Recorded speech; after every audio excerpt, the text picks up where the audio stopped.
welcome to Washington Talk. I'm Young-Kyo Kim. U.S. President Joe Biden will host South Korean President Moon Jae-in at the White House on May 21st for their first summit talks. While North Korea will be at the top of the agenda, the summit is expected to serve as an occasion to reaffirm the U.S.-South Korea alliance as Washington ramps up efforts to form a united front against China. Today we'll go through these ahead of the upcoming summit. Joining me is Patricia Kim. Dr. Kim is Senior Policy Analyst with the China Program at the U.S. Institute of Peace. She was a Stanton Nuclear Security Fellow at the Council on Foreign Relations. Elbridge Colby also joins me today. Mr. Colby is co-founder and principal of the Marathon Initiative. He previously served as Deputy Assistant Secretary of Defense for Strategy and Force Development. Welcome to the program. Thank you. Thank you. First of all, Dr. Kim, what is on the first priority for the Biden administration as it prepares for the summit between the U.S. and South Korea? The overarching priority for both the Biden and Moon administrations will be to demonstrate the overall strength of the U.S.-ROK alliance and its ability to comprehensively address regional and global challenges. There will likely be an effort by both sides to demonstrate a coordinated stance on North Korea policy and advancing peace on the Korean Peninsula, as well as the ability to jointly address a range of issues, including upholding democratic values and a rules-based order in the Indo-Pacific region, addressing regional threats, including those posed by China through economic, technological, and defense cooperation, and jointly addressing global challenges like the COVID-19 pandemic and climate change. All right. What about you, Mr. Colby? For President Joe Biden, what is the most important issue to be discussed with President Moon Jae-in? Well, thanks, Young-Kyo, for having me on the show. And I think as Patricia ably laid out, I think North Korea will be the top issue for discussion. But I think sort of lurking behind this is, of course, the issue of China, which the Biden administration has continued the Trump administration's focus and kind of, I would say, confrontational, certainly competitive stand vis-a-vis Beijing. And I think the reality is that as the 2+2 statement from the U.S.-South Korea meeting a couple months ago indicates, there does seem to be some distance between the Biden administration and the Moon administration on this issue. So I think it'll be interesting to see what comes out. I wouldn't be, hopefully they will be able to conclude some meaningful language coming out of the summit and policy alignment, but I'm a bit skeptical. President Moon said he will use the upcoming summit with President Biden as an opportunity to push for restoration of diplomacy with North Korea. And the Biden administration earlier announced it has completed the North Korean policy review and it is open to diplomacy with North Korea. What are the ways to resume stalled talks between Washington and Pyongyang? Well, I think the greatest difficulty with resuming diplomacy with North Korea is the fact that North Korea doesn't seem interested, at least at this point, in coming back to the negotiating table. According to media reports, the Biden administration has tried multiple times to quietly reach out to Pyongyang, but North Korea has yet to respond. And the Moon administration has also continually messaged to Pyongyang that the door for talks is wide open. But again, North Korea hasn't really shown interest in engaging with the outside world. Some experts speculate that the challenges posed by the COVID-19 pandemic partly explain why North Korea has shut itself off from the outside world. And it's been suggested that perhaps offering humanitarian assistance or COVID-19 vaccines could be one way to engage North Korea and to ease the door open for diplomacy. But so far, it doesn't seem like North Korea is willing to accept such assistance at the moment. Seoul keeps calling for easing sanctions on North Korea, while Washington maintains the sanctions needs to be in place to restrict North Korea's ability to continue funding and developing its nuclear weapons and missiles. Will sanctions be discussed between the two leaders when they meet? Well, the Moon administration has long wanted to restart economic and tourism initiatives with North Korea as a way to build confidence and restart diplomacy. But many inter-Korean projects like the Kaesong Industrial Complex have been unable to resume due to existing sanctions. So while it's very likely that these issues will be discussed between the U.S. and South Korea, it's also very unlikely for Washington to greenlight the unilateral lifting of sanctions without seeing indications from North Korea that it's willing to take some kind of reciprocal steps. And this is the essence of the phased and calibrated approach that the Biden administration has decided to embrace. I think ultimately there are different views on the balance and timing of economic carrots and sticks between the US and South Korea, as well as other major players like China. And this is an issue that the US ROK alliance will need to continually work on to ensure that the two sides remain coordinated, because that will put them in the best position to jointly advance peace on the Korean Peninsula. Dr. Kim, will they be able to narrow their views? From the Biden team's announcement of the North Korea policy review, did you get the hint that they are willing to gradually ease the sanctions? Well, I think the key was that they don't want to do, they're not necessarily looking for a big deal or a one-time deal, and they're open to, again, a phased and calibrated approach. So what does this mean? I think this could mean a lot of mini deals along the way to the end point of denuclearization. So I think sanctions relief could be a part of that, but again, it would have to be matched by corresponding steps by the North Korean side. All right. Mr. Colby, it is widely considered that no country has more influence on North Korea than China. And the Biden team, as well as the Moon administration, seem to acknowledge that fact. It is difficult to make a deal with North Korea without China's cooperation. Will the leaders of the US and South Korea be able to come up with a way to persuade China on the North Korean front? I think no. I mean, I think the chances of Beijing actually doing something productive to move the needle on North Korea is essentially vanishingly small. In much better circumstances, almost 10 years ago, Beijing dragged its feet and was not helpful. Now, the fundamental reality in world politics, and certainly in Asia, is this competitive relationship between the United States and China. So China has no incentive, and I'm sure no interest in helping the situation on the peninsula. I'm sure they will advertise it, particularly to South Korea, to the Moon administration. The point I would also say is I think that North Korea, I mean, the dynamic here is that my understanding, and others know it far better than I, but Pyongyang does not just want to be a kind of a tool or sort of a client state of Beijing. So there is, I mean, that means that I'm not sure how great Beijing's influence is over Pyongyang, and also Pyongyang has an interest in not being completely pushed into the PRC grip, and so that does open the space over time. I'm not sure that this, my impression of the Biden administration approach, and we'll see. I mean, as Patricia put it, I mean, I think it's kind of an incremental back to the traditional approach, which I don't think has borne fruit. I mean, frankly, nothing has borne fruit with North Korea, but I doubt we're going to see much progress come out of this approach towards North Korea. Mm-hmm. Dr. Kim, what is your view on this? Well, I think China right now is comfortable with the way things are. I think during the early days of the Trump administration, it was genuinely concerned that the United States might actually take military action on North Korea. And so that really spurred it to cooperate and really sort of kick up sanctions, to sign on to more, and to try to move the needle on diplomacy. And now, things have calmed down. And so China is in a relatively comfortable place. But having said that, I think denuclearizing North Korea and bringing peace to the Korean Peninsula is one clear area of common interest that is shared by all of the key players in the region, including China. China has no interest in seeing a North Korea with nuclear weapons, because as Elbridge said, China and North Korea don't always have the best relationship either. And so, I think Seoul and Washington need to continue to push China to cooperate on the North Korean nuclear challenge by making the case that this is one area that is ripe for cooperation in an era that will be, that we're seeing less and less areas where the great powers can cooperate. And it's in everyone's interest, including China, to bring peace to the Korean Peninsula. Mm-hmm. North Korea's human rights violation appears to be a thorny issue between the U.S. and South Korea. And furthermore, the U.S. State Department clearly expressed its concerns on South Korea's new law banning the leaflets with messages critical of the North Korean regime. Dr. Kim, how do you think the U.S. and South Korea will try to deal with North Korea's human rights issue?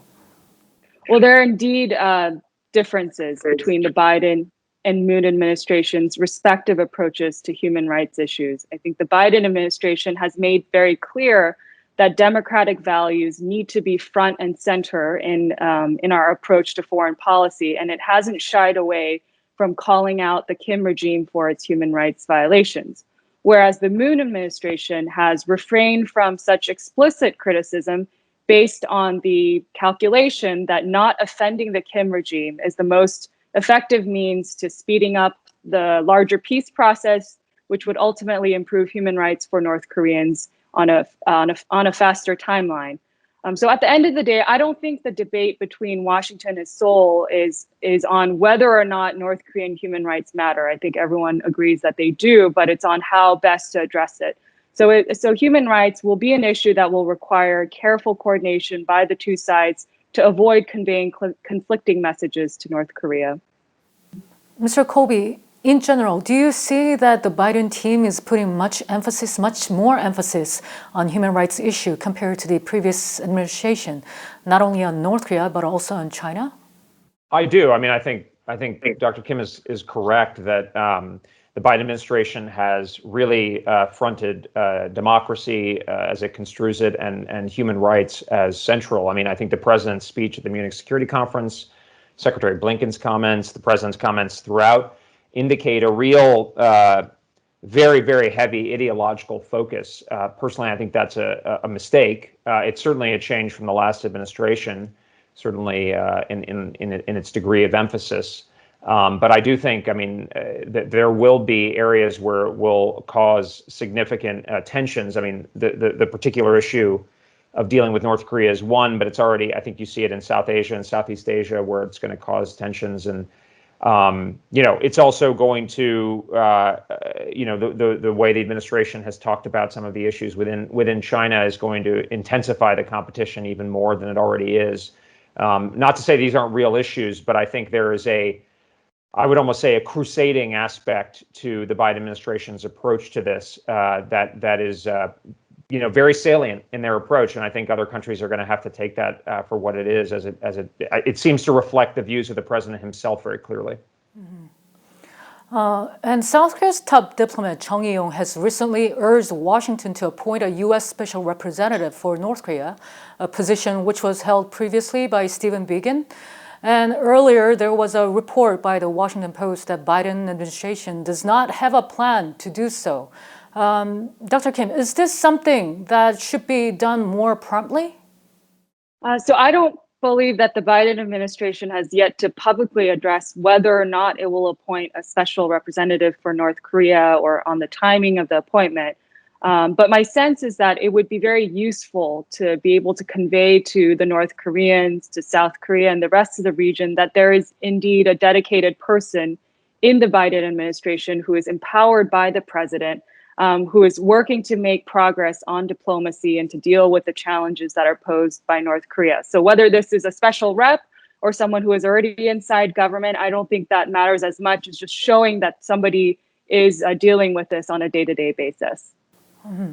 What is also expected to be on the agenda of the summit is bolstering the bilateral military alliance between the U.S. and South Korea. What is the pressing issue in the U.S.-ROK military alliance, Mr. Colby? Well, I think the primary focus of attention has been the SMA issue, the burden sharing issue, which has now been resolved. The issue of exercises obviously will presumably come up. My sense is that in this summit, they probably won't get at the deeper issues, which are going to dominate the alliance military discussions going forward. The primary, which is the U.S. focus on China as the pacing challenge for our military. And I think the Biden administration, to its credit, has been very clear that China will be the pacing priority challenge. Mm-hmm. Mr. Colby, during the previous Trump administration, the joint military exercises between the U.S. and South Korea had been greatly reduced as former President Donald Trump, he wanted to pursue building relationship with North Korea's Kim Jong-un. Do you think same approach can be taken in the Biden administration? Well, I don't think the Biden administration will go for that kind of approach for a variety of reasons. And I'm skeptical that protestations or offers of goodwill are going to change the calculus of the Kim government in North Korea, in Pyongyang. But fundamentally, I think the broader issue that it's important for a South Korean audience to understand is I think that the North Korea issue is not going to be able to have the dominating kind of focus for U.S. policy writ large, but even in the peninsula that it once had. As I've mentioned and emphasized, China is going to have to be the primary focus. And the North Korea issue, I disagree with Dr. Kim. The North Korea issue is already subsumed to that broader competition. I don't think the United States and China share meaningful interests. I have no doubt that in Zhongnanhai, they see North Korea as part of this broader competition. I mean, I don't know, but that I would bet money on it. And so we are not going to be able, they may want to tactically tilt to, lure away the Moon government or to get us distracted. I mean, China benefits enormously from a distraction that the United States has with the North Korea issue. Of course, in South Korea, North Korea is not a distraction. It's a primary immediate threat. So I don't want to understate that, but I think there is this kind of tension in our relationship between Washington and Seoul that we can't paper over. Ultimately, we do have very aligned interests. I think South Korea has a strong interest in the alliance. Otherwise, it is exposed to China's coercion or worse over time. And the U.S. has an interest in the ROC alliance, not only for history and shared values, as people emphasize, but also Seoul's major economy and military force, its proximity to Japan. So we have an alignment of interests, but we need to look at it more clearly where things are going, and that's going to be about China primarily for the United States and also North Korea, but in a secondary way. The Biden administration keeps stressing the importance of the trilateral relationship among the U.S. and South Korea and Japan.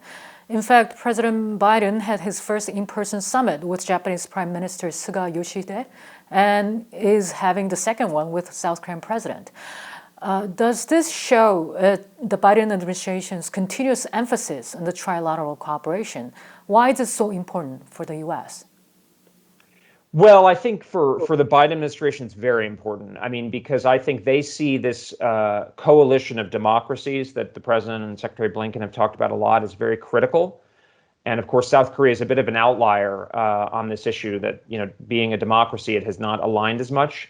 And I think they see that kind of, the Biden administration sees that symbolic alignment as very critical. So I would expect quite a lot of pressure on Seoul and Tokyo to align more. I mean, my own personal view is that the United States certainly benefits from good feelings between Tokyo and Seoul and cooperation. I'm not sure it's as central as some people say. I think the main thing that Seoul really should be focused on in South Korea is its self-defense and working with the United States on standing strong vis-a-vis China. But I think the Biden administration will push it, and I think from our perspective in the United States, it's certainly to our interest to have good relations between Japan and South Korea. Mm-hmm. My last question for both of you: what would make the Biden-Moon summit successful? What would be your criteria to assess that? Dr. Kim first. I think as long as the two sides are able to demonstrate again that the U.S.-ROK alliance, despite certain differences that we talked about during this program, is overall very strong, and that it is ready to comprehensively address regional and global challenges, whether this is the immediate threat of North Korea or longer-term threats in the region, such as those posed by China, and it's able to sort of do some forward thinking on these issues. I would mark that up as success. Mm-hmm. And Mr. Colby, same question to you. Yeah, I think it's a first meeting in-person meeting between the two leaders, and so I think expectations should be tempered to be fair. But I do think that from the U.S. perspective, probably a significant and pointed mention of China would be a real indicator of progress. If you look at the statement that the president and Prime Minister Suga made, not only did it mention China pretty clearly, but also even mentioned the Taiwan Strait, which is very significant. So there's been quite a lot of progress, say with Japan. Obviously, there's been movement with Taiwan. There's been good moves with Australia and others. So South Korea is a little bit of an outlier, but recognizing that, I'm not holding my breath for dramatic language, but I think some language in that direction would be a fair standard of success. Well, it was reported that the Biden administration reached out to North Korea once again after it has completed the North Korean policy review without hearing back from the North Korean regime. And apparently, North Korea is waiting for what will come out of the first Biden-Moon summit. Dr. Kim and Mr. Colby, thank you so much for being with us today. Thank you. And that does it for this week's Washington Talk from Voice of America. Please join us again next week for more analysis.